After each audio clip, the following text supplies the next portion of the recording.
हर हर महादेव ओम नमः शिवाय। केमन आছেন আপনারা সবাই? আমি দীপ্তেশ বি মণ্ডল। আগের এপ্রিল মান্থের আমি পার্ট 1 পার্ট 2 অ্যান্ড এটা থার্ড পার্ট আমি বলছি। এটা মূলত আগেরটা ছিল লাভ লাইফের উপর বেস করে, বাট ওখানে অনেক কিছু তথ্য ছিল, বাট এটা কেরিয়ার উপর বেস করে আমি বলছি। ফার্স্টের পার্টে তো মানে একেবারেই আলাদা টাইপের ছিল। তো আপনারা দেখুন, যদি ভালো লেগে থাকে তাহলে লাইক কমেন্ট শেয়ার করতে ভুলবেন না। সাবস্ক্রাইব করবেন এই পরিবারে একজন হওয়ার জন্য, সরি নয়েসের জন্য। বাট দেবী পরিবারের আমি সবার জন্য একটা কথাই বলতে চাই। যদি আমি আগে কিছু কথা আমি বলে নিই, যদি আপনারা যে কোনো রকম প্রবলেমেটিক সিচুয়েশান ফেস করে থাকেন বা যে কোনো রাশির সবার যদি একটা জিনিস থাকে যে মেন্টাল কোনো পিস নেই, বা যে ডাল ধরছি সে ডাল পড়ে যাচ্ছে, বা টাকা আসছে বাট সঞ্চয় করতে পারছি না, যদি এমন কোনো ধরনের নেতিবাচক যদি কোনো রকম পার্সন বা সিচুয়েশান আপনাদের বিরক্ত করে বা কোনো রকম কাজে ডিলে হয়, তাহলে আপনারা এই কয়েকটা জিনিস অবশ্যই করবেন। প্রথম কথা কি, সন্ধ্যার পরে মানে সূর্য অস্ত যাওয়ার পরে আপনারা যদি পসিবল হয় আপনাদের, তাহলে অবশ্যই সাদা ধরনের কোনো জিনিস খাবেন না, যেমন দুধ, দই কিংবা কোনো রকম ভাত। ওকে, সাদা মানে হোয়াইট কালারের কোনো কিছু খাবেন না, পরমান্ন। ঠিক তেমনি সন্ধ্যার পরে চুল আঁচড়াবেন না। ওকে, আর তারই সাথে অবশ্যই বলবো যে কিছু জিনিস আছে যেটা অবভিয়াসলি এখনকার যুগে তো হয়েই থাকে, স্বাভাবিক। সেটা যদি পারেন নিজেদের নেতিবাচকের দিকগুলো একটু দেখবেন, একটু খুঁটিয়ে দেখবেন এমন কি আছে যেটা প্রবলেম দিচ্ছে। যেমন এই এপ্রিল মান্থে, বিশেষ করে এপ্রিল মান্থ থেকে স্টার্ট হচ্ছে, আপনাদের কিন্তু কোনো রকমভাবেই সে চায়ের নেশা হোক কিংবা অন্য কোনো নেশা হোক কিংবা কোনো ধরনের কিছুরই মানে কোনো রকম নেশা জাতীয় কিছু হোক, তাতে সেটা অতিরিক্ত দুশ্চিন্তা করা কিংবা অতিরিক্ত কথা বলা কিংবা কারোর সাথে অতিরিক্ত রেগে যাওয়া, বা কোনো রকমভাবে সত্যি কোনো অ্যালকোহল বা কোনো রকম অন্য কোনো নেশা হোক, যা নেশা আছে নেশা থেকে দূরে থাকুন। আপনারা দূরে থাকুন, কারণ এই মাসে যদি কোনো রকমভাবে নেশা করেন তাহলে সেই নেশা কিন্তু আপনাদেরকে অনেকটা বিপদের দিকে এগিয়ে নিয়ে যাবে। তাই আমি বারবার একটা কথাই বলছি, ওম দুম দুর্গায় নমঃ, মায়ের নাম নিন, কিংবা এই মন্ত্র যদি না বলতে পারেন, দুর্গা ম্যাজিক বিগিনস নাও, এই মন্ত্রও বলতে পারেন। মায়ের নাম নিন আর মায়ের কাছে প্রার্থনা করুন যে এই ধরনের কোনো রকম নেতিবাচক জিনিস আপনাদের থেকে দূরে যাক।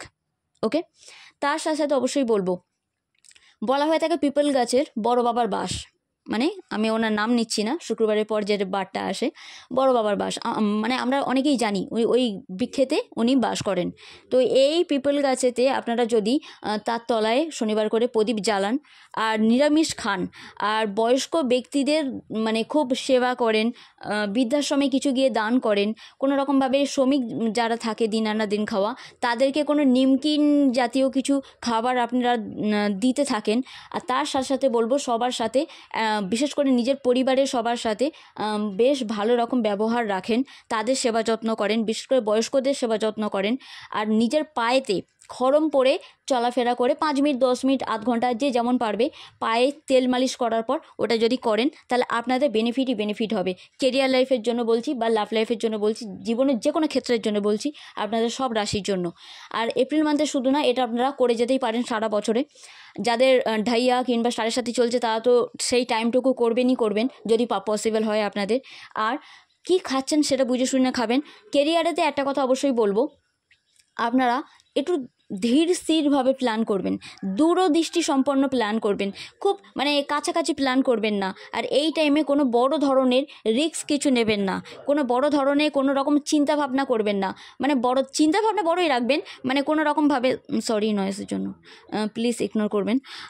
চিন্তাভাবনা বড়ই রাখবেন, কিন্তু কি বলুন তো, কথা দিয়ে ফেলবেন না যে এই ডেটেতেই আমি এই কাজটা আপনার কাছে করে দেবো, সাবমিট করে দেবো, এইভাবে কোনো রকম কমিটমেন্ট দেবেন না। আর যদি লাভ লাইফে কোনো রকমভাবে তেমন ধরনের কিছু আসে, তো চেষ্টা করুন এই টাইম পিরিয়ডটা কেটে যাওয়ার পরে কোনো রকমভাবে কমিটমেন্ট দেওয়া, কিংবা যদি থাকে তেমন পরিস্থিতি বা সিচুয়েশান, তাহলে এগিয়ে নিয়ে যান, সাথে পথ চলুন, দেখুন এই টাইমে আপনার পার্টনার আপনার সাথে টাইম কাটাতে পারছে কি না। যারা বিবাহিত জীবনে আছে তাদের খুব ধৈর্য ধরে এটা সামলানোর মানে দরকার পড়বে। বিজনেসে যারা আছেন তারা চেঞ্জ করার কথা মাথায় আসবে, যে এই কাজ করবো না ওই কাজ করবো, ওই কাজ করবো না এই কাজ করবো। তাহলে বলবো মে মাসের আগে কোনো কিছু চেঞ্জ করবেন না, মে মাসটাকে যেতে দেবেন। জুন মাসে কোনো রকম সিদ্ধান্ত নেওয়া আপনাদের ভালো হবে, কিন্তু এপ্রিল মাসে তো কোনো রকম চেঞ্জ করবেনই না। কোনো রকম হুটহাট করে কোনো ক্রিয়েটিভ যে কাজগুলো হয় আর্টিস্টিক, তেমন ধরনের দিকে আপনাদের ধ্যান জ্ঞান যেতে পারে, কিন্তু চেষ্টা করবেন যে সেই দিকে কোনো বড় ইনভেস্ট যেন না করে ফেলেন। বড় ইনভেস্ট এই টাইমে কোনোভাবেই কোনো কিছুতেই করা আপনাদের জন্য ভালো হবে না। ছোটো ছোটো পা ফেলুন, ছোটো ছোটো কাজ করুন, ছোটো ছোটো মেন্টালিটি বড় রাখুন, কিন্তু ছোটো ছোটো করে কাজ করতে থাকুন।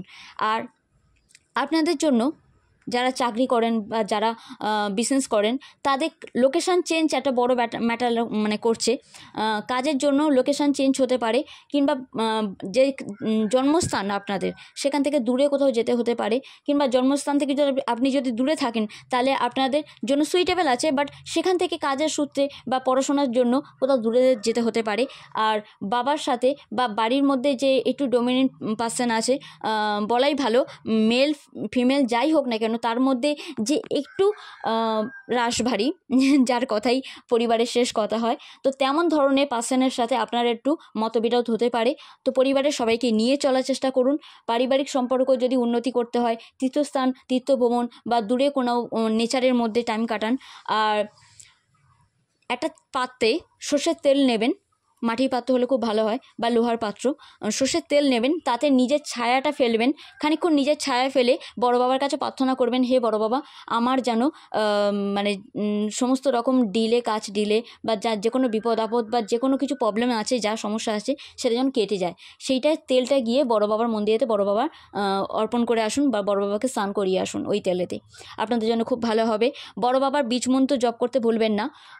আমি একজন নারী, তাই আমি এই মন্ত্রটা আমি বলছি না, বাট অবশ্যই আমি দরকার পড়লে আমি যে পোস্ট যেটা থাকে ইউটিউবে, সে পোস্টেতে আমি পিকচার করে আমি পোস্ট করে দেবো। আপনারা পোস্টে দেখবেন, অনেক কিছু জানতে পারবেন, অনেক কিছু ওখানে দিয়ে থাকি আমি। তো যদি পছন্দ হয়ে থাকে তাহলে লাইক করবেন, কমেন্ট করবেন। আপনাদের ভালো হোক, মঙ্গল হোক, এই কামনাই করি। দুর্গা।